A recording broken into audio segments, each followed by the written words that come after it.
Hello, y'all.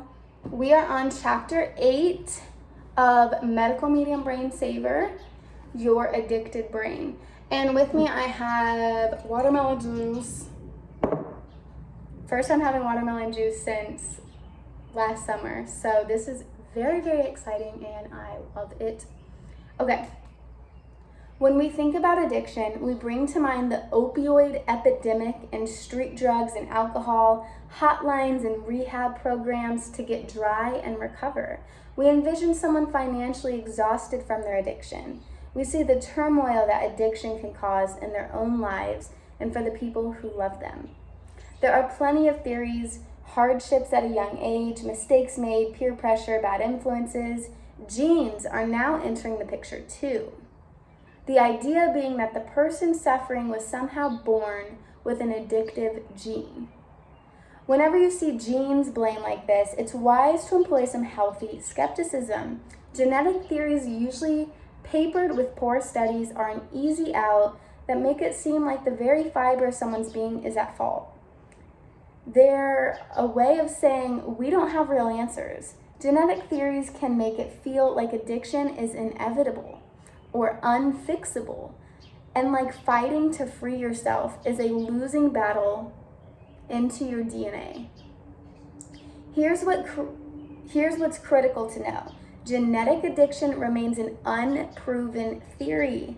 It's not the breakthrough or hard science it seems to be. More on genetics soon.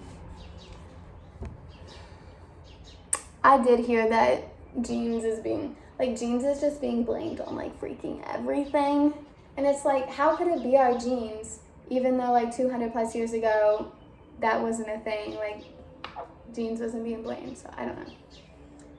Man, my neck, I just like got a massage from my classmate Tina. Oh my God, she's good. She is so good. I love her massages. And I'm like all oily. I kind of feel gross, to be honest. I don't know, I feel gross after a massage, like I need to go shower.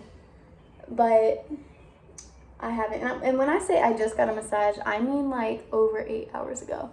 But I still feel so relaxed because she's great. Anyhow. Oh yeah, but what I was saying, it kind of hurts my neck to be like cramming down, but at the same time, I'm like, this is not really, it's not really giving like video, like, and it kind of hurts my wrist. I don't know. I haven't found the like perfect setup, but I might just add one more book. I'll add my pathology book. I haven't even opened it. God damn, that shit thick. Okay, I think I kind of like that a little better. Okay. Addiction is deeper than all this and also more widespread. It's more vast than fentanyl, heroin, cocaine, alcohol, pills, and cigarettes alone. We all have an addictive nature deep inside us. If you think they're completely immune to addictive behavior on any level, you could be in denial. I'm not talking solely about alcohol and drugs here. Addiction runs through all avenues of life and lifestyle. Have you ever heard someone say, we all have our vices? That's truer than we know. Addiction could be as basic as being habitually fixated on a favorite food or meal. It could be an addiction to acting like someone you're not in a way that isn't good for you. You could be addicted to devices. You could be addicted to TV. You could be addicted to driving or confrontation or expressing toxic opinions on the internet. Exercise addiction is real.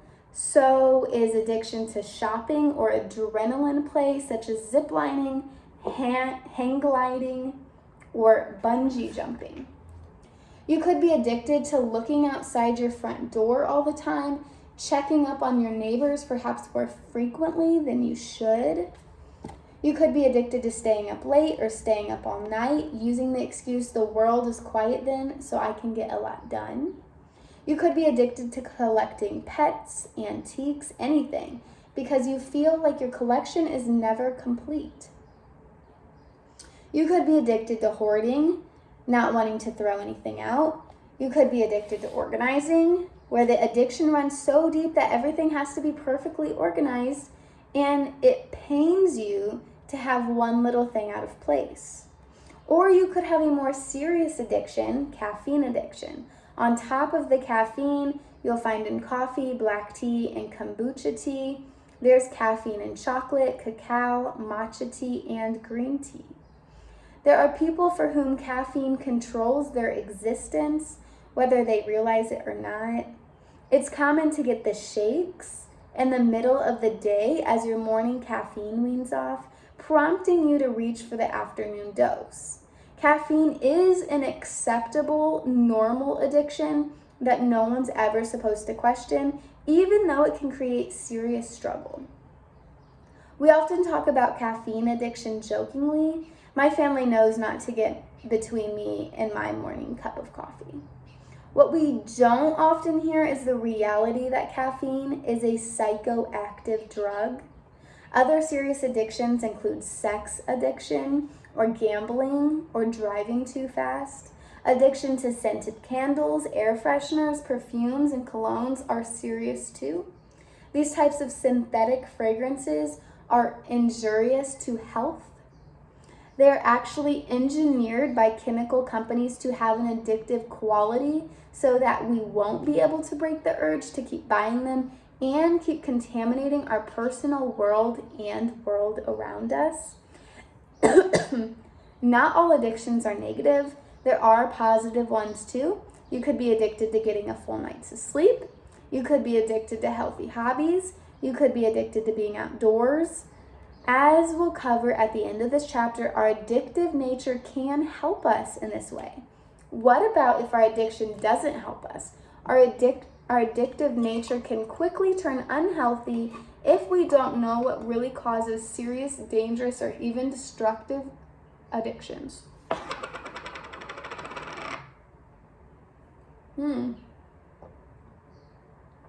That was a mouthful.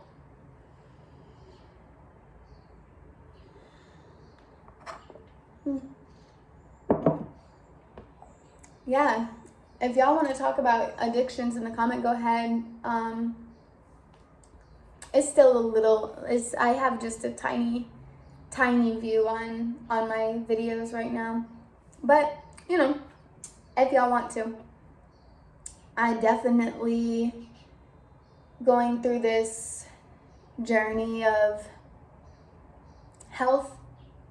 I had no idea how deep my addictions really ran until I started cutting out food and things was popping up pretty crazy. Food addiction, I didn't realize how deep my food addiction was. I had an addiction to dairy, really addicted to dairy. I needed it every single day. With every meal. I needed it. So that was pretty empowering to get rid of dairy, as dairy feeds so many pathogens and viruses in the body. And it's mucus forming. It's pretty much just, it's not useful for the body. And when I was learning that, I believed it because I felt like shit eating this dairy. And then dairy from the supermarkets and stuff is injected with addictive properties, which I don't care for. Of course, processed foods like chips and stuff is, of course, some of the chemicals is injected with addictive properties as well. So it's just getting rid of all those is crazy. The story of addiction. It used to be that the addiction was considered a person's problem with the substance itself. Illegal substances were most recognized as sources of addiction. After that, overuse of legal prescriptions such as opioid painkillers was recognized as a type of addiction. In many cases, people ended up in the position because they were in pain, and the medical industry, which doesn't understand chronic illness, dealt out their opioids. It wasn't these people's fault, even though they were often blamed. It took a long time in human history for us to identify alcohol as an addiction. We still don't even want to go there. If you're a drinker, it doesn't mean someone is going to consider it an addiction. It often takes a person getting numerous DUIs, waking up on the street bench, practically vomiting to death, or ending up in the emergency room multiple times before someone else will start to say, hey, maybe you have an addiction to alcohol. Alcohol is so coveted. It's C-O-V-E-T-D, coveted, I don't know, in our world today, that it's almost immune to blame until that connecting line becomes very obvious. It usually takes someone destroying their life or someone else's life with alcohol to end up in a 12-step program. We reserve the addict and alcoholic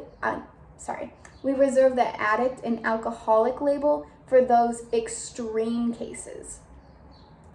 Everyone else tries to get away with masking their addiction by saying they only drink socially, or only with friends, or only on weekends, or only one glass a night. Meanwhile, it's all addiction when it comes to alcohol because of the nature of how alcohol interacts with our system. It says, read more about alcohol in chapter 12, called Alcohol. Alcohol is a prime example of how less obvious addictions become protected by the covens of societal norms. I remember when I quit drinking alcohol, it was about 2 years ago. I didn't realize some people got angry, actually angry. I lost friends. Some people didn't want to be my friend anymore. What's she saying? Huh. That's my wife texting me.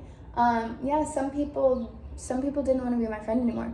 Even some people now, who are my friend, but just like acquaintances. When people find out, find out that I don't drink, some people tend to get a little bit weird, a little bit uncomfortable with me even being there, which I was honestly shocked. As someone who just drank and kind of went with the norm, I did have alcoholic parents growing up though, so I was very, very aware of how bad alcohol is and how bad it can get very, very quickly. So I've always been relatively against alcohol. And I did stop drinking at 21. And so I had a very, very short period of my life that I even have drank.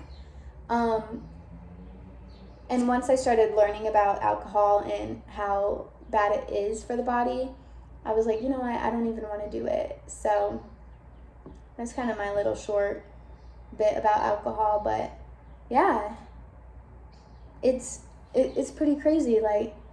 I guess I'm sober. I don't even really call it sober though, because I feel like sober has a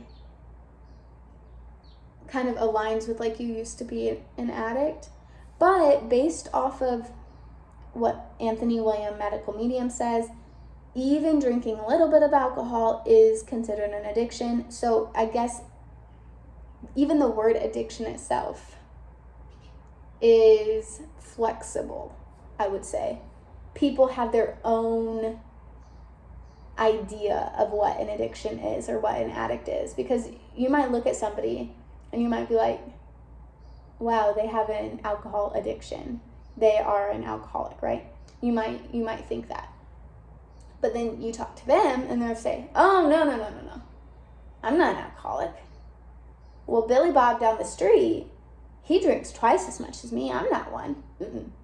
So then it's this comparison. And it's well, how could I be an alcoholic if Billy Bob down the street drinks twice as much as me? And it's well, have you ever thought maybe you and Billy Bob are an alcoholic? I don't know. Anywho, where was I? Everyone else tries to get away with masking their addiction by saying, oh yeah, I already did that. Okay. We've always wanted to separate ourselves from the idea of addiction. Historically, blame usually fell on the person struggling with addiction for lack of willpower or for some form of weak-mindedness, mental flaw, or lack of inner strength. Compassion was conspicuously absent from this conversation. Willpower is still very much part of the conversation. People look at someone struggling with drug abuse, alcohol abuse, gambling, or shopping addiction and think, well, how are we going to reshape and change this person? There's obviously a weakness here. Those who struggle with addiction are often considered insensible or out of touch with reality. Sometimes addiction is even blamed on stupidity. It's simply not true that people who get caught up in addiction are weak or stupid. Intelligent people get caught up in addiction, besides which everyone is intelligent. I love that. Everyone is intelligent. We are all one. We are all one. That's kind of the issue that we're at hand, is that we don't view ourselves as all one. We're so individualized. And we do have individual bodies at the moment, but, on an energetic field, we are all one. Lately, addiction has been called a disease. And that gets closer to the truth, which is that something is happening inside the brain that explains why bringing a substance into the body or engaging in a certain activity sets off a dependence. That brain reaction explains why someone is reaching for that caffeine or other addictive substance or activity in the first place. Nobody knows the full truth of what's going on in the brain to create addiction. Naming it as a disease does not mean it's understood. It's only gotten the status because of its reoccurring nature, the observation of a person's desire to go back to the same destructive addiction. If an addiction is destructive enough on an obvious level, and it's an addiction that most of the world does not partake in at that level, then we deem it a disease. This is why alcohol is borderline, because such a vast proportion of the population partakes in it. Again, it takes a person destroying their life with alcohol to consider calling it the disease of addiction, calling it alcoholism, because everyone is drinking. Not everyone is doing cocaine, heroin, acid, or other street drugs. Not everyone is on psychedelic mushrooms. With addictive substances like these, a smaller percentage of people are engaging with them. So we can more clearly observe someone getting into the addiction cycle. We see the desire to go back to the drugs even after,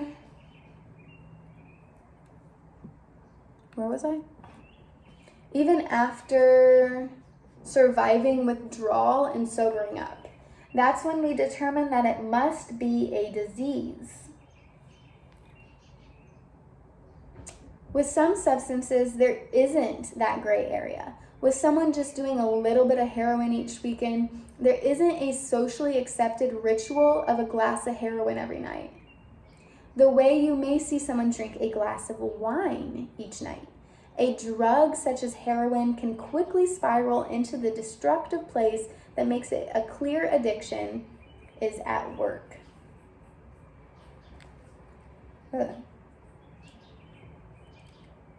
While alcohol is milder, it can still be abused, and that abuse can become severe. This is also a gray area before that point.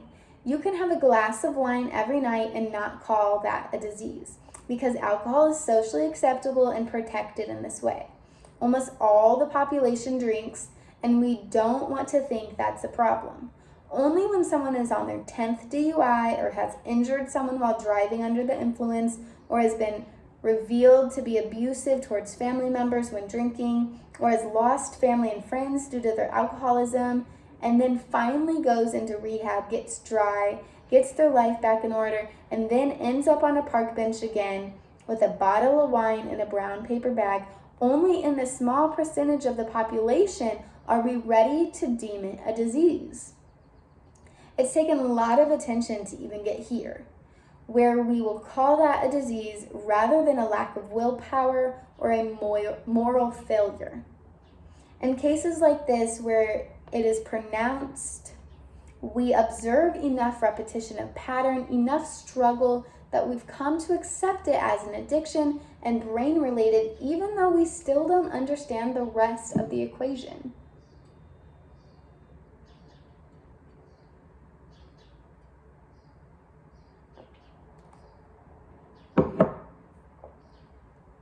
Okay, what really causes addiction? Let's get to it. Oh my gosh, goodness.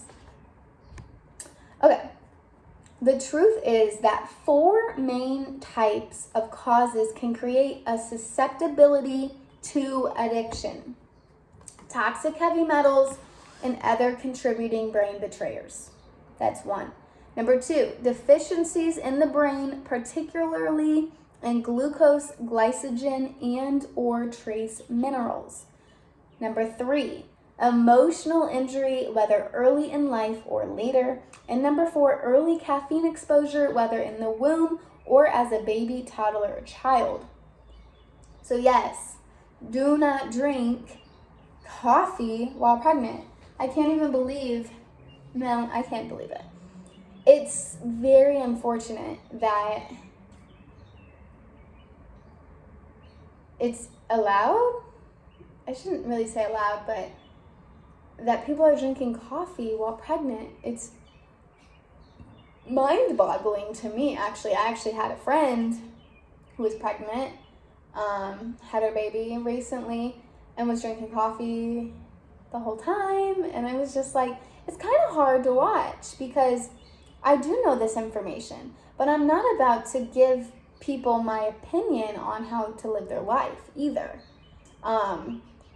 Just because I know some information that I know to be true and I practice in my own life doesn't mean other people want to practice that. And we have free will. And that can be very difficult. Knowing some of my friends and family are struggling and suffering deeply with a plethora of issues and symptoms and conditions, and I know how to help them. Yet it's not my call to help them. Didn't ask me to, So it can be a lonely road, really diving deep into health, a very lonely road. Thank God for my partner, Tenzin. She gets it. She gets me. We feel the same way. And luckily, we're both dove feet first into medical medium information. And it worked for both of us. And there's millions of people doing medical medium information. And this is what's great about it is that it's not fucking crazy. He's saying eat fruits and vegetables. So that's the great thing. So it's all these fads out here are crazy, like the high fat diet, the high fat, low carb, the paleo, the keto. I don't know. There's just a fuckload. Eat fruits, vegetables. To me, it just made sense. So anyhow, a person can experience only one of these causes or any combination of them. Toxic heavy metals in the brain, for example, can create an addiction all on their own, even for someone who grew up in a nurturing home with every resource. Or someone could be dealing with toxic heavy metals in the brain at the same time they're dealing with other brain betrayers or nutrient deficiencies or emotional injury, creating that person's unique experience of addiction. Toxic heavy metals play a very large role in substance abuse and other risky addictions. It's worth nothing It's worth noting that the 4 causes listed above are the main causes of addiction. That is, the causes responsible for the majority of people's addictions. Early drug exposure and early alcohol exposure can lead to addictions. Even minimal alcohol consumption during pregnancy and breastfeeding can set the stage for addictions. Still, because there is awareness around the risks of drug and alcohol use while pregnant and breastfeeding, it's a less common cause of addiction. Caffeine use in the form of chocolate, green tea, and even coffee is a common everyday occurrence among those who are pregnant and are breastfeeding. Unfortunate. We also give kids chocolate on a regular basis. I mean, even me as a child, chocolate was my favorite flavor. I ate chocolate cake and chocolate ice cream, and I loved the chocolate. It's harmful. It's a psychoactive drug that I was getting at like 1 year old. Insane. That's why early caffeine exposure gets the attention in this chapter, along with the other 3 main causes of addiction, which are also common in everyday. A common thread connects these various causes of addiction: toxic heavy metals and other brain betrayers, deficiencies, emotional injury, early caffeine exposure, and even early drug and or alcohol exposure. It's a thread that everyone shares, no matter the particular combination of causes that lead to their addiction. No matter the type of addiction, no matter the scale of it, the common thread is adrenaline. That is why the adrenal snacks are so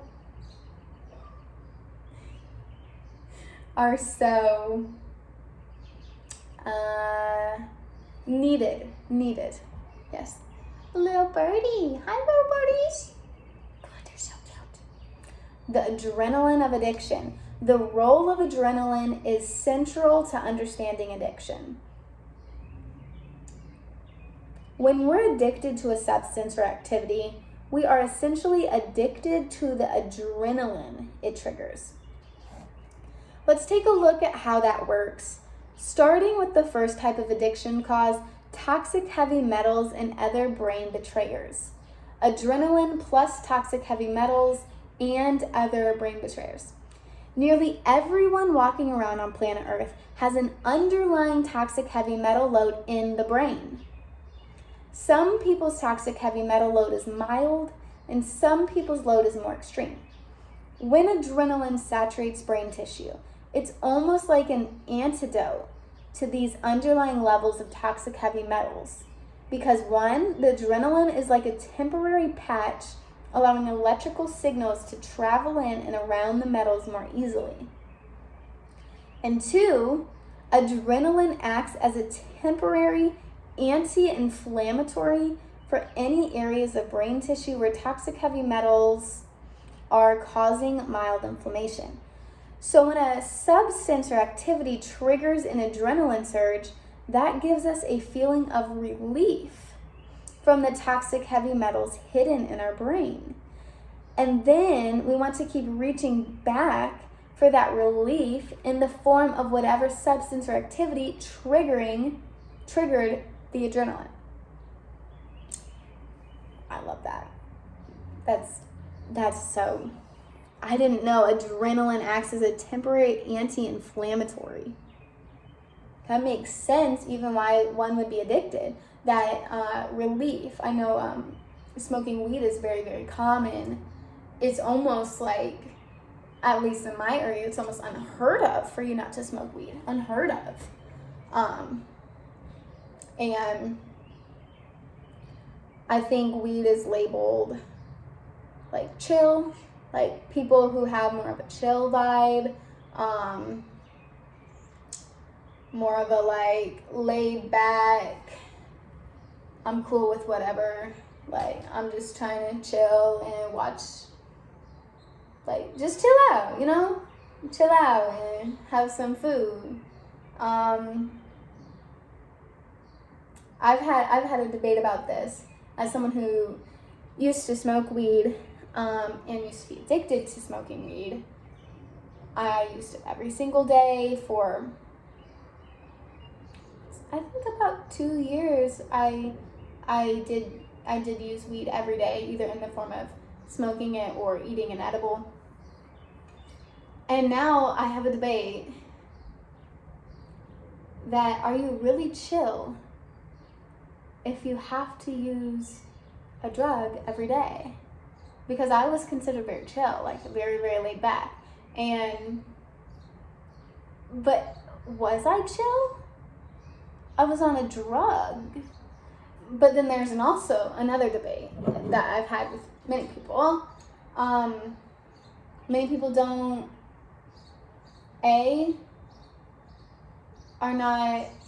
not believe that weed is addictive, and B, do not believe that weed is a drug. So then you could go even down a more rabbit hole and think, how could it not be a drug? And I've been on both sides of it. So it's yeah. That's a fun debate. And when I say debate, me and my wife like to call them creative discussions. Like when I talk about opinions, beliefs, truths, whatever, my goal is never to like change anybody's opinions or thoughts or anything like that. My goal is to have a conversation. So yeah, we like to call it creative conversations instead of like debate. Like if you don't believe me or if you don't think the same as me, then we can't be friends. Like I don't even. It's not even that serious to me. Like I don't care. I don't know any people in my life who doesn't drink and smoke, honestly, besides my wife. So, drink or smoke, yeah. I don't think I know anybody. So, yeah. That's what I mean, lonely road. It's like me and my wife. Let's not forget, toxic heavy metals aren't the only toxins in our brain. Someone's brain can be really toxic with brain betrayers.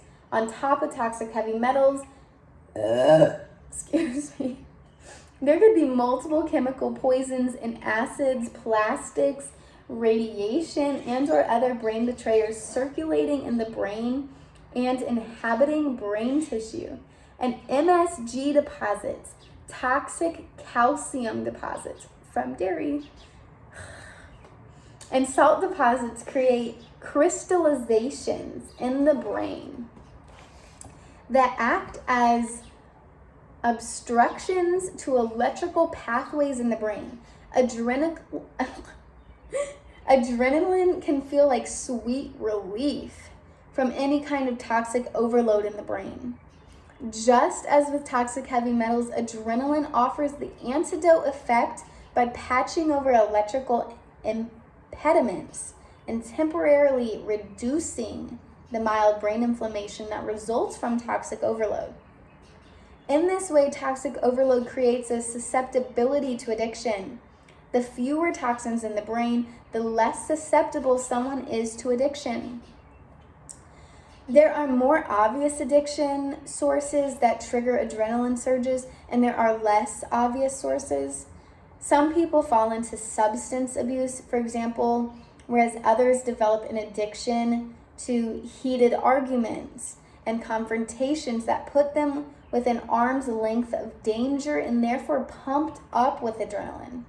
Many people, without knowing it, use exercise to treat mild brain inflammation or mild anxiety or depression caused by toxic heavy metals.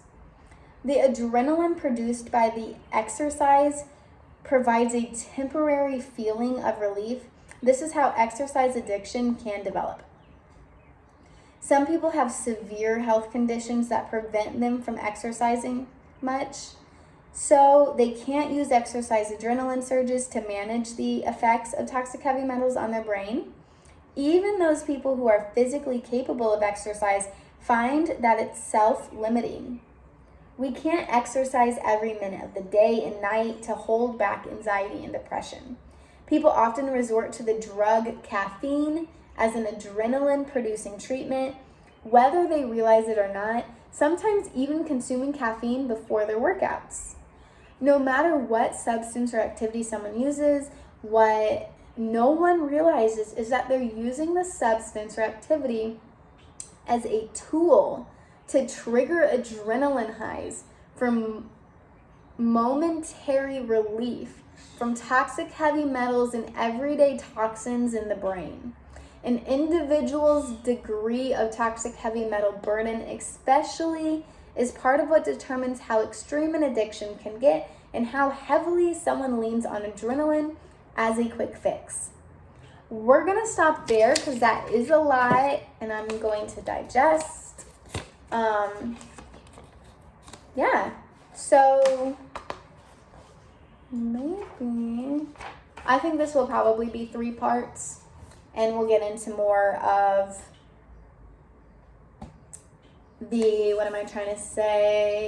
more of the concoctions, if you will, of how addiction can become. All right, well, that's all for today. Thank you so much for listening. Peace out. Love, Sequoia.